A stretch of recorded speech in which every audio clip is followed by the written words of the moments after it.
very excited to talk about this car today. We've never had a 924 in before, so I'm excited to be here. Yeah, Thank you so much. Yeah, thank you so much for the opportunity. Well, no, not at all. Fantastic. Thank you so much for coming all the way up. You said to me you came from Battersea. Yes. In central London. South West London. Yeah, I'm touched that you were kind enough to take the time to come up. So that's all right. It was an early start, but no, I'm just so pleased to be here, and a fantastic opportunity to see all your cars in the flesh again. I went to Megaphonics earlier in the year, which was so nice, and the weather was beautiful. So it's great to see here, like all the cars being worked on in the garages so early in the morning, and it's like really crisp still. So yeah, it's very chilly drive up here. Yeah.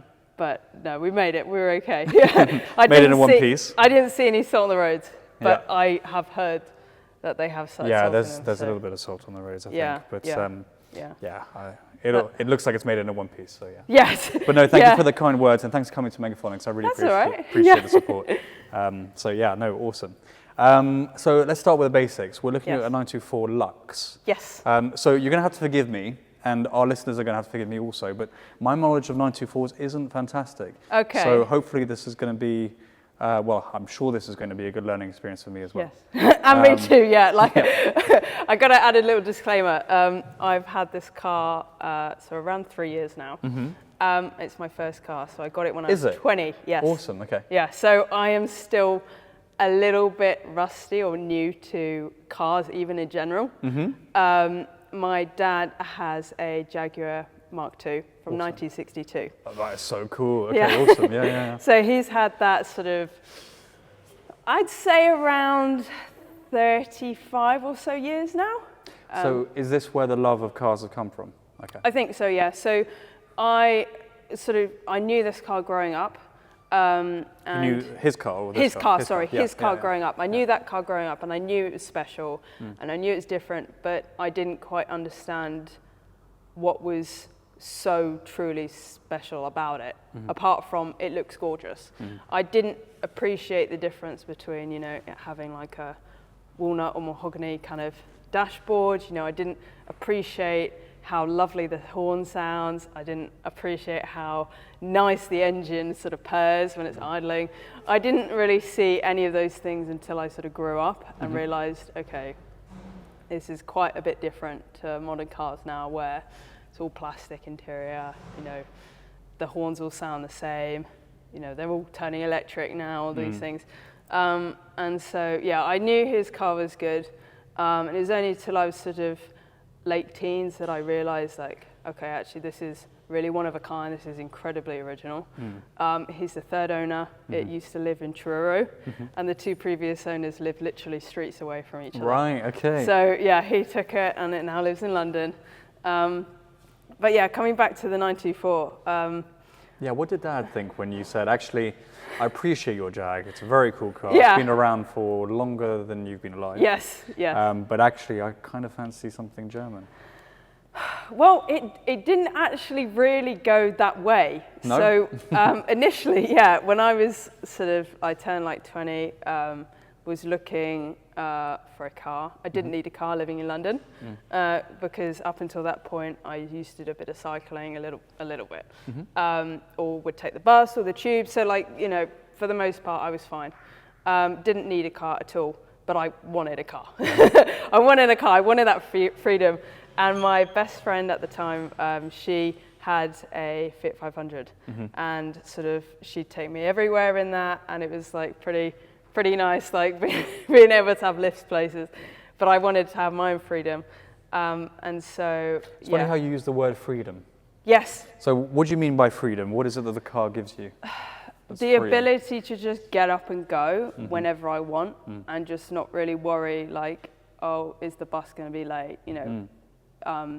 Am I going to get there on time? Like, oh, can I run there, to the tube station? Master of your own destiny. Yeah. Like, having the car is so much better than I sort of ever thought. But yeah, going back to the story of getting it, I saw MX-5 Mark 1s on Instagram, all over Instagram, and I thought their pop-ups were really cool. And my dad thought, me having kind of a small nippy car to kind of do weekend trips in would be nice. You know, I don't need like an estate or a family car or anything like that at 20. So practicality is not an issue. No, exactly. So it's more just like sort of going around and doing kind of small trips away or things like that. You know, I only really needed like a 2-seater. So very early on we looked at a Boxster because my dad kind of thought, well, it's just plastic sort of under the bonnet, you know, we don't need to worry about anything, like it's fine. But then that kind of went out the question because of money, you know, what is going to be affordable for me to maintain long term? And I didn't think that was right. So we were talking, which generation of Boxers were we talking about there? I don't know. It was very light research. It was kind of early, you know, like 2005. So like yeah, that kind of thing. Yeah, as like seeing what insurance costs and stuff like that. Okay. But that kind of got pushed out of the way very quickly, and it went back to this like MX-5 thing, and really thought they were really fun to drive, as in seeing videos, right? So I'd never been in one, but I thought they looked cool and friendly, and I've always been a thing for how a car looks on the road, and you know, its personality. You know, I always, in a weird way, see the headlights as eyes. Yeah, all totally. the time. So yeah, they're very happy cars. Yes, and I thought that was so nice, and I love sort of the Audi TTs as well. I always thought they're really friendly, and nowadays cars look so aggressive and mean, and quite similar to each other. You know, and so yeah, MX-5 thought was fantastic. But then realised they're not going to be ULEZ exempt anytime soon. So that was a huge thing. That meant that I would have to pay £12.50 a day to drive it. Nightmare. And I thought, I can't have that, and I'm not going to wait because I'm too impatient. I'm not going to wait till it's 40s, you know, when it's exempt. Yeah. So then Dad actually told me about the 924, and he said, well, what do you think about these? Because he kept, you know, the brochures when they came out, that kind of thing. So he knew about them. So he wasn't a pure Jag man, he was a car guy, if he was talking about... Sort of, you know, sort of. I mean, also, yeah, sort of. So, yeah, he said, like, what do you think about these? And I remember he showed me, like, some pictures of Google Images of them, and I immediately was like, okay, I like that. I think that's really pretty and sophisticated in quite an understated way. It's not too showy.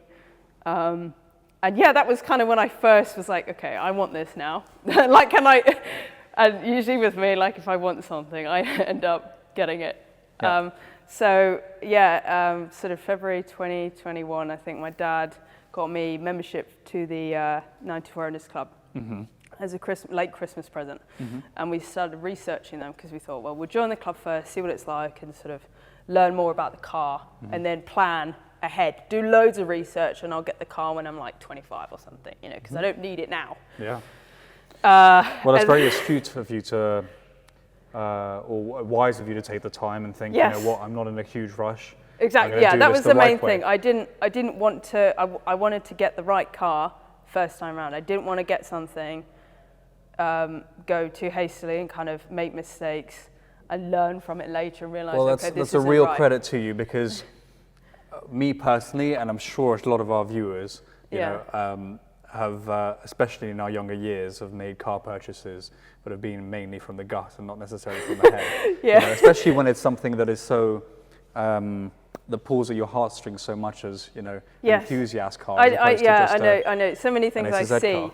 and I think, oh my God, I want that. And then actually, realistically, it's not right. And I'm just about able to kind of stop myself before I do any stupid choices. But yeah, so we thought we'd research for like 5 years, see what it's like, and if I kind of lost interest by then it wasn't right. Kept researching, sort of looking at the cars in the club, learning about what to look out for, such as like the sills here, for example, kind of where the wheels are here. They can sort of trap sediment when you're driving and rust. Yeah. And, you know, sort of learnt things like how they initially were half galvanized at the bottom, and then say, like, I think it was 81, so this year, it became fully galvanized. So that's interesting. So they only did half the car. Yes, initially, very early on. So but that's just really interesting. Okay, cool. Yeah, so they sort of came out. I think they ran from around 76 to around, I think it was 88 when the 944 came out. I think. And so, yeah, this is seen as an early one. This is the 5-speed manual. So what year is this car? 81. August 81 was when it was registered. 81. Yeah, so this was 2 initially, litre. yes, this is initially an X-Reg. Okay. But yeah, so getting the car, we found it for sale and it being owned by members in the club previously. And yeah, got it like a few months later actually, after joining the club. So it was a members car? Yeah, it was a members car, yes, okay, cool. yeah. So it was a known entity, it had a track record? It had a bit of a track, yeah. So I'm lucky in the sense that it's got a lot of history, especially more recently in terms of, I know it had wing damage of some sort, so it might be like a Cat D, or it is Cat D or one of those letters. So it suffered damage kind of 2001, 2002, and it's had a full respray about 8 years ago. So you'll sort of spot a few things that need to be corrected still that are on the to-do list.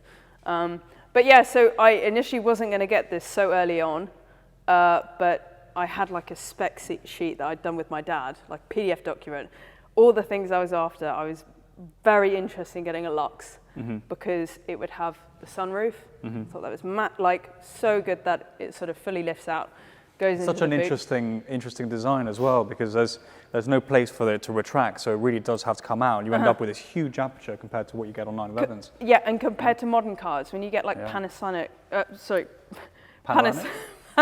panoramic sunroofs, yes. The actual ratio of sunroof to roof is massive on these. You don't get that nowadays. No, you're right. There's more sunroof than there is roof. Yeah. So the main sort of selling points for me is just the practicality. So let's talk a little bit more about the LUX side, if that's okay. Oh yes, yeah. So we've got a 2-litre LUX. So talk to us a bit more about the different features that came with the LUX car. So it was an optional extra kind of package. For just £400 more at the time. So a lot of NAs will be LUX models because the dealerships just tended to just buy them. There was no point not to get the LUX really. For the sake of 400 quid. If you were getting the 2-litre kind of NA standard model. And so it's kind of debated what came in the package, but I think it's the tinted windscreen. There's a little bit of a... Yes, you can see just tint? about, it's a bit mucky here. You can see there's a bit of a blue tint just at the top. Nice. Electric windows, rear wiper, electric mirror adjusters. And nice. I think that was it. And then, of course, this model then came with some optional extras on top of that. So it has Porsche script on the door cards. Yes, which is quite rare. That looks super cool. This is an early one, so it doesn't have carpeted sort of door cards or anything like that. Sometimes they would have fabric here and then like here. It's a very simple design, the door. It's really smart. Yeah, and it's really handy. I could just wipe it down clean. Yeah. No, that's really cool. And so there's no speaker grills here. So. No, so this one only has the rear speakers. Okay. So you'll see in later ones and things like that, people might have retrofitted. Or I think it actually could have come with speakers at the front here. So might have been an option. Normally you would see that. This one doesn't have that. It just has the rear speakers. So very early ones would have a dogleg gearbox.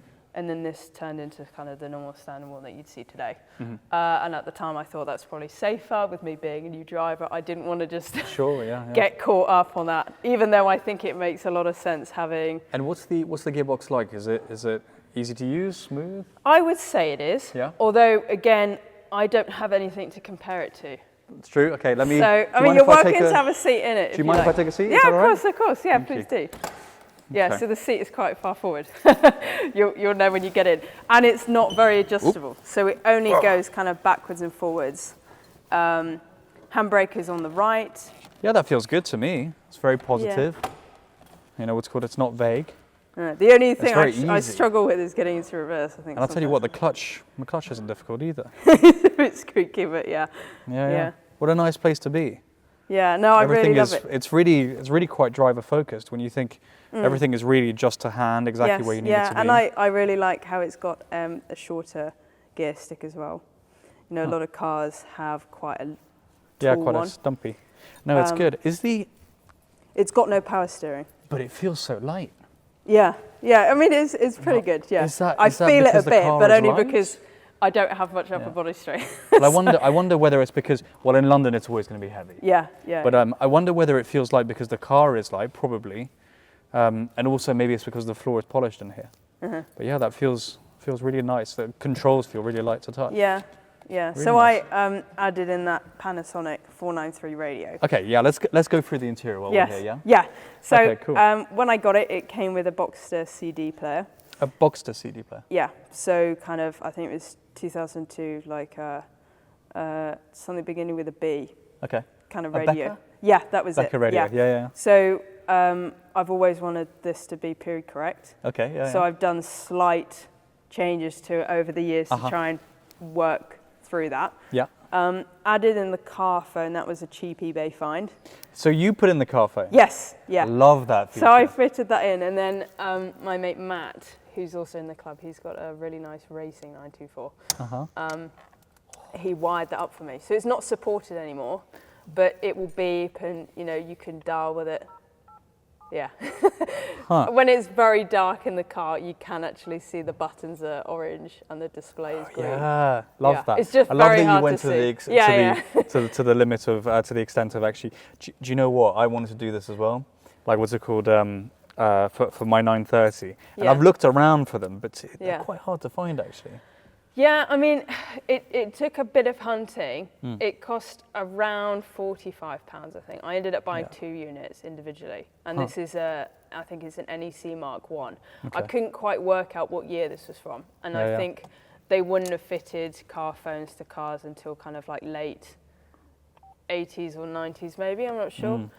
So this wouldn't have been standard, but I thought I'll add it in because I think it's fitting with kind of the car being upgraded by owners throughout the years. Yeah, I see what you mean. So it is period possible, yeah. Yeah, I just thought it's a bit of fun. And it is, I love it. I think it's great. I think yeah, it's fantastic. It's a fun, like, passenger princess toy. So and do you know what? Like off camera, you were telling me about how you're a teacher. There'll be an opportunity to explain to people, actually, back in the days, there wasn't just a piece of glass you put your thumbs on as an iPhone or a smartphone. This is actually what we had with actual numbers. Yeah. There's a reason why, like, I'm seeing them on eBay, because, like, people rip them out of their cars thinking they're outdated and they're not kind of with the times or anything like that. But I hope that, is changing the perspective of people a little bit, where they think, oh, actually, like, this does look like quite a cool mod, why not put it in? And I managed to tuck sort of the mounting plate behind the carpet on the side there. So it's a bit easier to kind of hide things, and if I did want to take it out later on, I can, and you wouldn't know that it was there. Yeah. So it hasn't made any. No, I think it's great. A lot of things that we don't have nowadays that we used to have a long time ago. We see them online, or we what's called, but we don't necessarily get to feel and touch and experience them. Yeah. And maybe I'm getting a bit too nostalgic and teary-eyed about it, but I do think it's important to preserve and to have these kind of things around. And I think it's quite cool for the younger generations to be able to see this kind of thing and go, actually, believe it or not, before smartphones, that's what we all had. Yes. Yeah. No, that's really cool. I love that. And what's called this phone also, it's okay, I'm going to stop being nostalgic about it, but that's awesome. I love that. Okay, and I love the carpeting around the gear lever here. Yes. It's very cool. So so that was pretty normal. Yeah. Normally there would be kind of an option extra to have a cassette holder just where your wrist is, and it would just sit literally just there.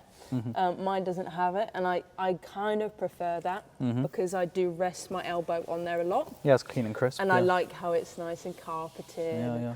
It feels so much nicer. That's a really nice, comfortable place to be. The A-pillars are very small, so there's really good visibility. Yeah. Yeah, it's lovely. Really nice. Yeah. And so have you done many long journeys in this cabin? Quite a few, around the UK. Yeah. So I haven't gone abroad in it yet, but I hope to sort of next year. Yeah. Ideally, I'll take it sort of around Europe or something like that. Nice. Maybe go to Germany in it, or go on the Autobahn. So top speed on this is 125 nice. Brake horsepower. Well, there's only one way to find out. Yeah, we'll see. That's fantastic. So what's the longest trip you've done in the car to date? That's a really good question, and that's something I can't quite remember the answer for. Typically, I think I've gone to Leeds in it. Okay. Gone to Leeds in it. And what was it like on the motorway? Is it? Oh, it's absolutely fine. Yeah? Really, really nice. Really sort of smooth driving, fairly quiet. It's not bad. It doesn't sort of annoy me sort of with the revs or anything like that. Like I know some cars kind of do get a bit annoying. Yeah, older cars sometimes, yeah, they sit on the higher on the rev. Yeah, on the rev this counter. is really, really nice. I do get occasional misfiring with this. I think it runs a bit rich. Always better than yeah, the lean. always better than the lean. Yeah. So it's kind of an ongoing thing that I'm having a look at. Okay. I got the fuel lines replaced on it because that's something you need to get done, and they were sort of on their way out. So I thought, you know, best to do preventative maintenance, which is a big thing that I try and sort of preach to everyone, is just get it before it's too late.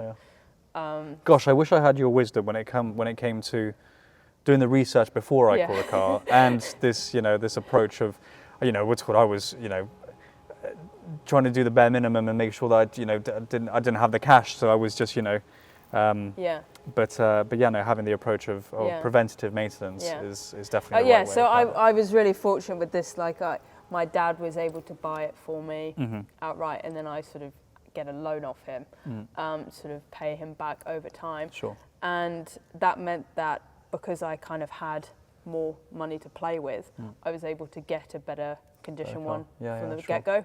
Yeah. That was another thing that I tried to kind of go for because didn't want a project car as my first car. Again, I had no idea about cars at all. Sure. It was all very new to me, and I just thought, if this broke down at the side of the road, I want to make sure I can get there. Yeah.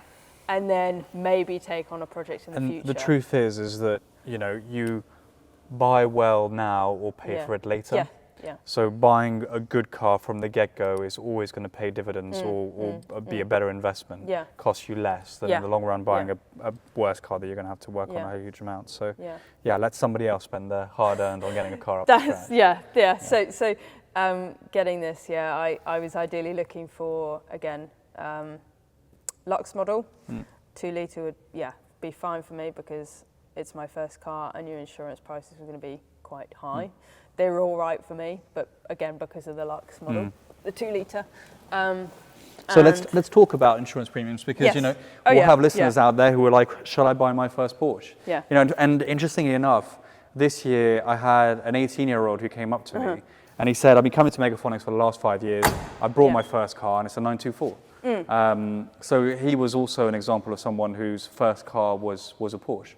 And I think that's what's wonderful about the Porsche brand as a whole. You look at Ferraris and Lamborghinis, you know, and other high-end manufacturers like Porsche, and it's minimum 5 figures to get into them. Yeah. The wonderful thing about Porsche is that you can get in, you know, what's called in your 20s at a very affordable price. Yeah. And then you can go all the way up to, for example, at Megaphonics we had a 917 LH, which is a £30 million car. Yeah. Or keep this, because this might just be perfect for you. Yeah. No, of course. But the point, I just wanted to put that there because I think a lot of people think that this might be kind of a stepping stone car, that you get into, you know, get this first time and then you sort of jump up to have your dream 911 later on. For me, this is the perfect car. And I don't like to compare it to the 911 just because I think... Well, it's apples and oranges. They're very different cars. Like they are very different, and this is so underrated. Like, this is so practical. Yeah. MPG is great. You know, it's such a lovely design. Yeah, ticks all the boxes, and like, it's not as fast, but does that really matter when you're in London and everything's a 20 now? You know, does that matter? Right. No, you're absolutely right. So I've always been a big fan of these cars, and like when I was at the Concourse of Elegance last year, the 30 under 30 category. Okay. One of the judges asked me like, "Oh, what's your dream car?" And I said, "Can't this be my dream car? I can tell you all about why I think it is my dream car." And they said, no, what could you get if you had all the money in the world? And I said, but I want this. This is my Goldilocks car. This isn't for everyone. I totally get that. It's not for everyone, but this is for me. Yeah. And this is such a like fantastic car for young people to drive. I think I think what's nice about the Porsche Circles is as I said, from an access standpoint, there is everything for everyone. Yes, yeah, and that makes it a very inclusive brand, non-exclusive. Yeah. And I think that's really something we try to harbour at Definitely. You know, everyone in what is we do. so lovely in the Porsche community. Like, you know, especially when I'm sort of a younger lady in the classic car scene. Everyone has been so kind, sort of teaching me about the cars, you know, and other Porsches in general, because I didn't know any other ones sort of when I was younger. With my dad having a Jag, I didn't know anything about them. And I have learned so much in the past 3 years. Again, particularly with the 94 Owners Club. I think it was last year, maybe like 2022 maybe. They actually asked me to join the committee. So I'm now on the committee, awesome. So that's very cool. fantastic opportunity for me. And then ended up forming young member section in the club.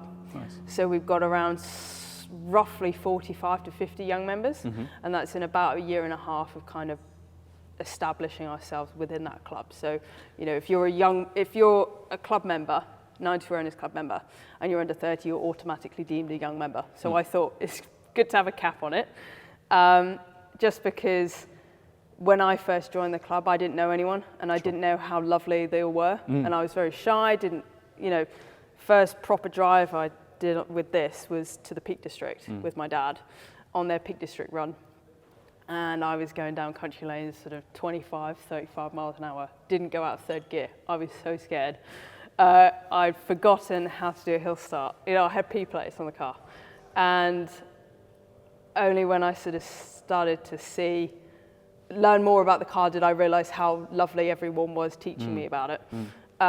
So I kind of thought, well, why not create a little hub for young people who are in the same boat, you know, dealing with insurance and stuff like that in their first car, getting a project or modifying their car too. A lot of 94s are modded. I wanted there to be kind of, not necessarily a safe space, because the whole club is a lovely safe space, but just a little hub for people, same age group, you know, maybe going for drinks with each other. Well, the interests stuff. and challenges you have as a veteran 94 owner are probably very different to when you're first. Exactly, yeah. So I thought having like a little hub, so I created a Discord server, so we all chat on there and everything. And then, you know, Club are great. They've made stickers for us, you know, banners, things like that. Tell me, so it's the 94 Owners Club. Yeah. How do people get in touch? Is that on Instagram? Is that on website? So we have Instagram handle is 94OC, and then we've got our website, which is Porsche924.co.uk, and everything is on there. Cool. So, and then, sorry. I was just going to say, like, information about joining or learning about the young members sort of section. If anyone's watching this and they're going to want to learn more and have a chat with me, go onto the website. We've got a young members bit, and then they'll sort of see information about how to join the server through that. Yeah. And so for the people which are watching this who are going, I also want to get my first Porsche, and a 924 is a great contender for that. There are going to be some concerns which are about the price point at which the entry is at, and also insurance. So what is a good price point if you're looking for a 924? They are very steadily going up, but you get so much car for your money. It is definitely worth taking the plunge. This one for me, so sort of 3 years ago, I paid just over 5K for this, and I would consider this a good example. So minimal cracks on the dashboard, low number of previous owners, good history. So this has every MOT from new. Wow, that's cool. Not so many like rust spot. I mean, there's only one at the front, but that's pretty much it with this car. It's very solid, very reliable. In terms of maintenance, again, preventative maintenance is a key. Had the fuel lines replaced, you are going to need to get them done, and it's difficult because you have to, with it being a transaxle, you have to drop everything at the back to get to it. So that's annoying and expensive. But I would say you could get a decent one. You could get a running one, I think, for around 2K. Could get a decent one between 3 and 4, and then a good one 5 up, I would say. Interesting. Yeah, it's crazy how the world has changed, because, you know, the first 964 I bought at the time was for £7,000. Yeah. That was, you know, and that was the car, that was the 911 nobody wanted. It was the Porsche nobody wanted. They were seen as ugly because they had these big new bumpers on the front. Yeah, they were dirt cheap at the time. Yeah. And it's funny how the world has changed. Yeah. But, can I show you something real quick? Yeah, just quickly. Let's talk about Yeah. insurance. So, what's the insurance premium for, say, someone who's your age and around your age looking to insure one of these cars? So I didn't qualify for classic car insurance initially. That's mainly due to age, so it's under 25. Okay. Couldn't garage it, or it was too expensive to garage it long term. What was the other? I didn't have a sort of a modern car as a daily. I was happy having limited miles on it, so this is capped at like 8,000 miles or something a year. Which is plentiful for a car you're not using every day. Exactly, yeah. So I would take this out typically every 2 weeks or so. But yeah, so I was with Go Girl my first year, and that was around £1,300. Okay. So that was again the same to sort of insure like a Fiat 500 or a Mini One. And Mini One is like the Mini First, but it's not detuned because all the first-time drivers are driving the Mini First, and we're crashing them, so the premiums were going up. So that was how I got those two to compare it to. So yeah, this is at home in the garden. So I save money not paying for a parking permit. Sure. That's a couple hundred. And then it's under a cover in the garden under a pergola because we've got a drop-down curb with gates. So it's technically in a locked compound on site. Got you. Which again saves a couple hundred there. No, it's just interesting to know, obviously, for people to know. And then yeah, so after that first year, had no issues with them, so renewed. Then it pretty much halved. I think it then went to about 650 or so, and this is again with breakdown cover. You need breakdown cover just in case. And I think it was with like roadside or home recovery or whatever.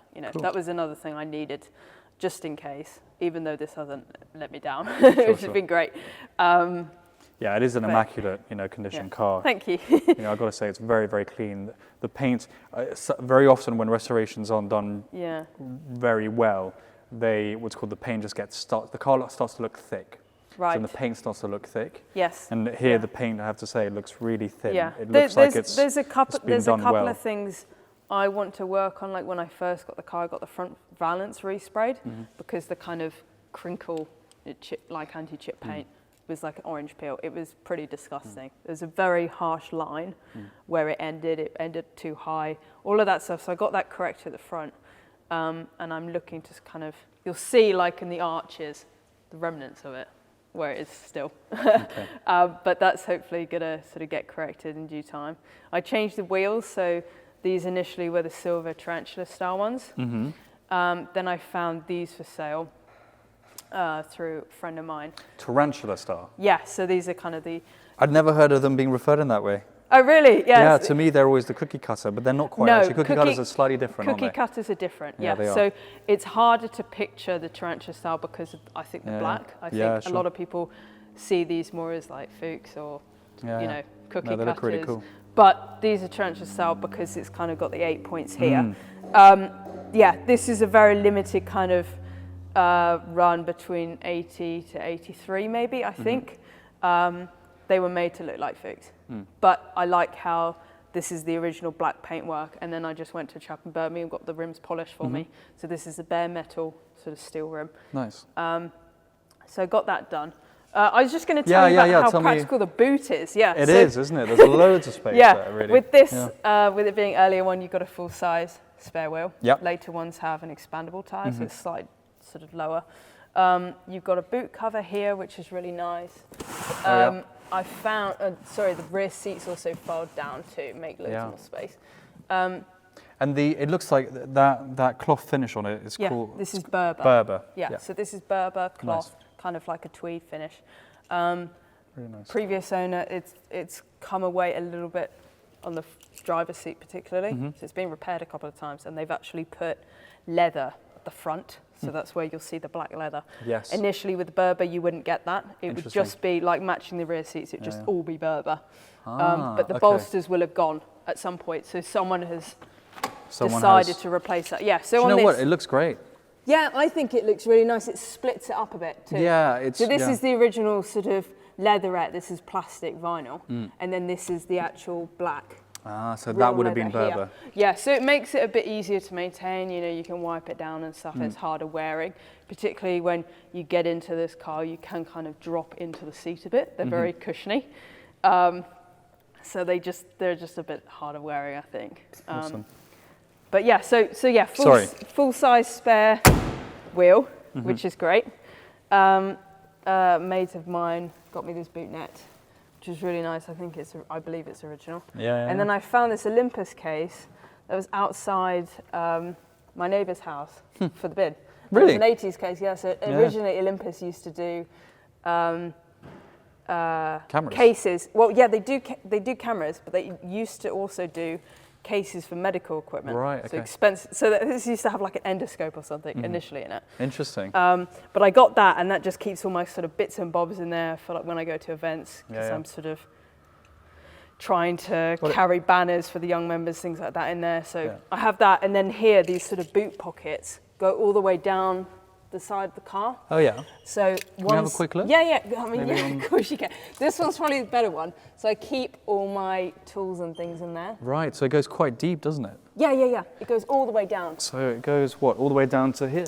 All the way I'm down. guessing. Yeah. So there's actually a lot of storage in that. A lot of storage, and then I keep bit. just sort of essentials in case, say, something dropped or came loose. I've got, a bit of string, or No, I like your matching luggage set. Yeah. Well, it just seemed really silly not to take advantage of it. No, that's cool. And it means that I can just, if I'm taking it to shows, where I've got to keep it nice, I'll just take the case out.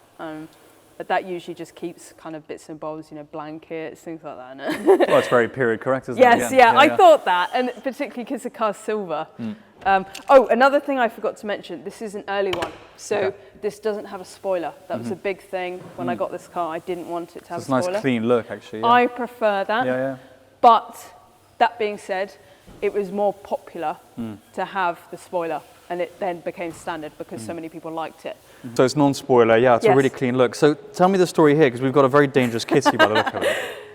So I am a big fan of Hello Kitty and kind of Hello Kitty's friends, like the Sanrio world. And that's my Instagram handle just beneath it. Yeah, I've got my shoes with my Christmas socks as well. But yeah, so a couple of friends of mine, we were at Silverstone, and they bought that sticker because they know I love Hello Kitty. And initially I wasn't going to put it on the car because I try and keep as few stickers on it as possible, just because I try and sort of keep it how it was, original, period correct, things like that. Then when I won the 30 under 30 category at the Concourse of Elegance in September 23, I kind of thought, well, okay, I want it. Like, I'm not going to get better than that. I'm not going to do better than that. Like, I beat some very tough competition, and so kind of just thought, well, why not? Initially, it had kind of tucked between the glass and the rear wiper motor here. I had a fabric patch which said "Cats Against Catcalling," which was reflective, and it was actually pretty cool. I got it from a cycling brand, sort of at this cycling event I went to as a kid. So really sort of 12 years old or something. I saw that, and they're really big on kind of promoting, feminism and things like that. And again, when I first got into the car scene, I got a few comments from people. It's very rare, but being a young lady, a lot of people kind of assume this isn't my car, it's actually my dad's. They'll say like, oh, how is it driving your dad's car? If they'll see me driving it, they don't assume it's mine. They still think. That's awful. It's a shame, but it's a fair assumption when the main demographic is older men in the classic car scene. And so... Well, I disagree with any assumptions on anything, quite frankly. I mean, it's nice to be a young girl because, like, in having this car, because it changes people's perspectives and it makes them realize, actually, like a young girl can have this and they can drive it and it can be theirs. But yeah, so I had a few comments like that over the years and kind of learned how to respond a bit better. But initially it kind of would affect me quite badly. And, so I always had that reflective patch because I didn't know where to put it, and I kept it all these years, and I thought, actually, this is quite fun. It's reflective. Anyway, so it replaced that. And it was just a bit of a, you know, whatever, like, it's my car, I can do what I want, and I won this amazing, like, concourse thing, so I can have a Hello with an AK-47 in the back. You know, what's called, life is short, and we want to live it for ourselves and for no one else. Yeah, so I just kind of thought, like, all the power to you. I've got a clean 924. Should we pop the bonnet? I'm just conscious that we're running out of time. Yeah. And I certainly want to get a look at the oily bits, if that's all right. So this one. Actually, I'm going to let you do it. Yeah. I'm sure the catch is slightly different to what I'm used to. So I actually. Oh, it is a very similar catch, actually. Yes. So this has the original side strut. But because these are known for warping, the early ones only have a side strut. Then they come with 2 struts. Right. What happens is when the bonnet is warm, it can flex because it's quite heavy. Yeah. And so what you'll see sometimes is another thing for people if you're looking to get a 924. Have a look at how the bonnet sits. What will happen is it will raise slightly on this side. When the bonnet's down, it will permanently warp out of place. So I keep this, not because it doesn't work, but because this keeps it centrally supported. And so where did you pull it out from? Because I swear you hit it in... I actually put in these 2 clips here. Oh, clever, okay. And it's an old broomstick handle. So if it's, again, taken to events, I would take this stick out and you won't ever know it was there. It's a discreet mod, just to kind of keep it, again, preserved as long as I can. Without damaging it. I think you need to customize this somewhere. Yeah, this is a broomstick which, with my dad, we stained it and sanded it down and sort of cut it down. So it has been customized already? Yeah, so. Right, nice. Everything is very easily accessible. Yes. It's very tidy under here, very clean. Thank you. Yeah, so it's just, I'd say for someone who isn't familiar that much with cars, getting into it, this is very easy to work on. In terms of everything, like you say, is exposed. You can see it working, you see where things lead to, you can see this is fuel injected, stuff like that. And you can see here, for example, this is the headlight motor. Yeah. So unlike the MX-5 Mark 1s, you can't unfortunately wink these because there's one motor rather than 2. I understand. So with the MX-5s, you just disable one. And that's why it would stay down. So this one here has the motor there, and then the sort of metal bar lifts up both of them at the same time. That's another thing, like with the Porsche quality, like they're always guaranteed to rise up at exactly the same time. Other cars, you know, if they're, like vacuum powered, I can't remember, they kind of will sag or droop down after time. These will just stay up. Well, it's like, from what I can see, there's a solid bar linking the two. So the mechanism is pretty they can't really raise without each other. Awesome. Do you know what? Looking at it, that engine is mounted quite low into the chassis, isn't it? Yeah, keeping that center of gravity down. Yeah, they made use of all the space in it. No, it's a really tidy engine bay. It really is. Really nicely laid out, very well thought out. Thank you.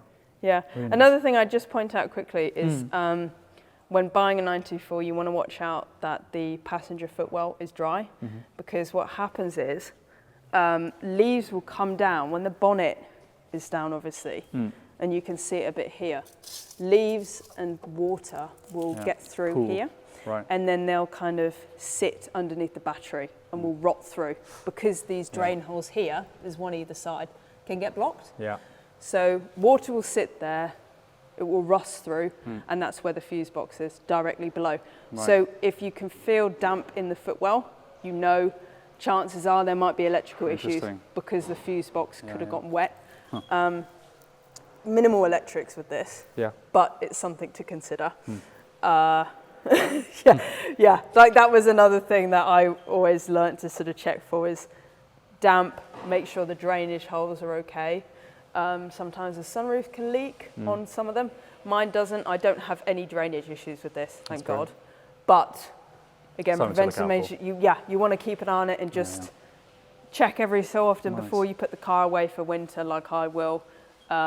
Just check all the holes are kind of, they aren't blocked or anything like that. Should we pop if you pop the bonnet down, I'd love to pop up the headlights. I don't think we can have a car in here with pop-up headlights and and not have them pop up, so we can have a proper look. Yeah. Yeah, we do. It's got such a Love a nice, pop-up satisfying click, I think. I beg your pardon? It's got such a satisfying click, Yeah. I think.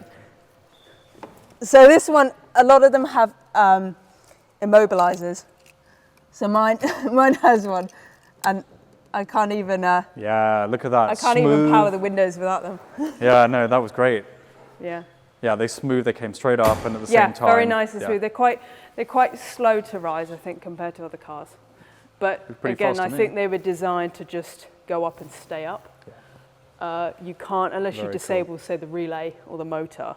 Yeah. You can't have these up unless the ignition's on. Oh, I just love pop-up headlights. Or you want the so taillights satisfying. On, yeah. Such a cool thing. Yeah. Well, thank you so much for bringing the car up. Thank you. It's been really interesting going around it, and your enthusiasm for it is really infectious, and it's great. Thank you. Yeah. Well, it's great to have it in. Huge pleasure to be here, and a fantastic opportunity to kind of just spread the word. Get more sort of young people on board owning a classic car. Owning a Porsche as a first car. It is possible. Yeah, no, for You just got to do a lot of research and think about what you're going to get first before jumping in. But yeah, no, really appreciate it. No, my pleasure. Thank you very much. Thank you, Frank. Cheers. Thank you.